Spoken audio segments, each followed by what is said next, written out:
Hi, this is Jay Norris, author of Mastering the Currency Market. Welcome to the report. Before we get to the charts, I do need to point out that futures and Forex trading involves substantial risk of loss and is not suitable for all investors. The charts we're going to be looking at are real-time market snapshots and may not be replicated going forward. First market we're looking at is the Australian US dollar. Aussie USD had a big, another pretty good update today.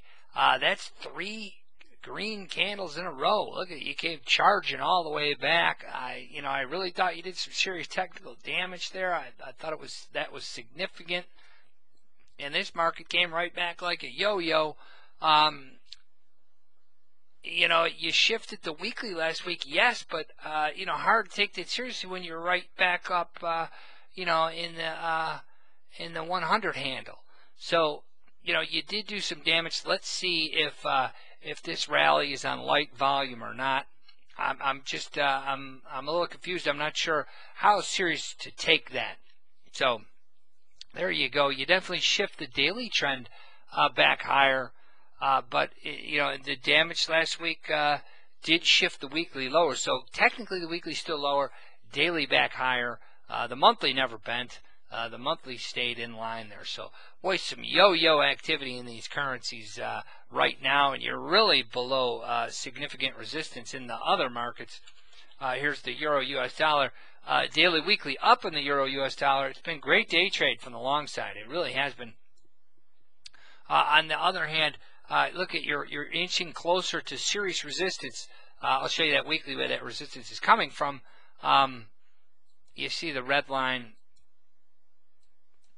That's quite a serious trend line right there in its own right, and that you see a confluence of resistance here. That's the November high and a confluence of that trend line. So that's pretty serious stuff. That's a major potential double top there.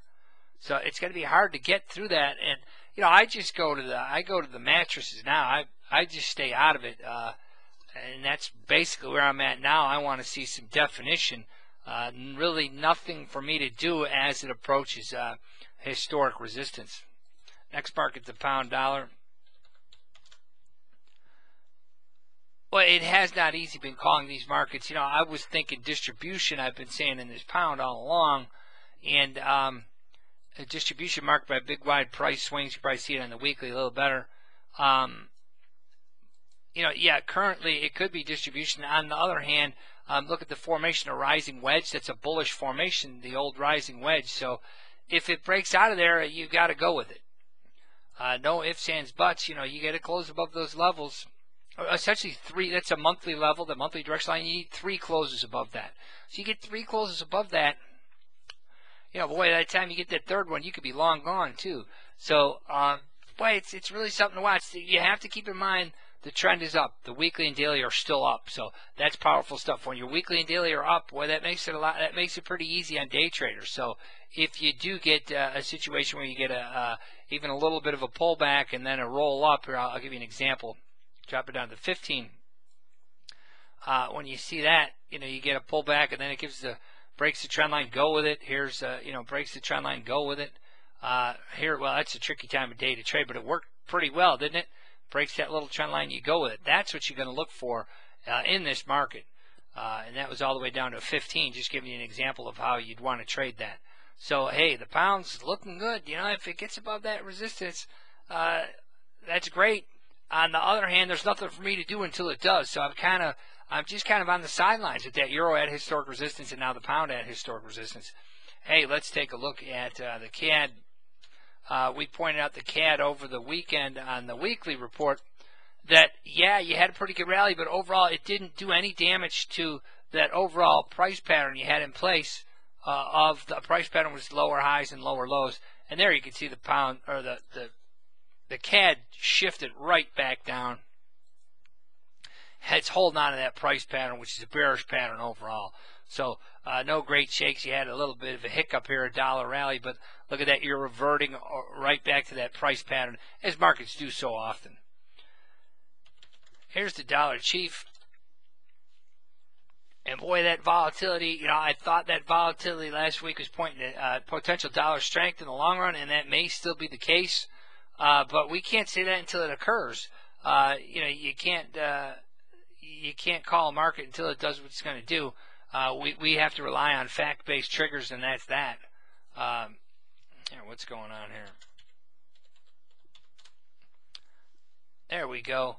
You know, we rely on fact-based triggers. So until you see some shift one way or another, there's not much you can do. The Swissy had two green candles here. They were trying to shift that daily. They were trying to close above that daily. They couldn't do it. So short-term trend remains lower on the daily, down lower, also lower on the weekly and the monthly. So Swissy's still pointing lower. I would have thought that you had the potential for that rounded bottom in here, but when they blew through there, that took that away, and now they're staying there. So really, you know, more downside to come. It looks like. Boy, how far are they going to let it go before the Swiss government steps in? Nobody likes having their currency that strong, particularly businessmen anyway. Next market, the yen. The yen, here's one where I think you do have a bottom in. I'm not sure why that's there. So if you do have a bottom in, I think at some point that'll point to dollar strength, but it just hasn't been easy calling these markets. There's no doubt about it. Technically, your daily's still lower. So despite that big move off the bottom, from a technical aspect, your daily's still lower. The weekly's lower. The monthly's still lower too. So this is when you want to watch close, though. I mean, if it you'll see this very often. You have a big range. It breaks out of it, then comes back into it. More times than not, it gets above the high of that range. So that'll be something to watch. Hey, let's take a look at the U.S. stock market. This is a positive development.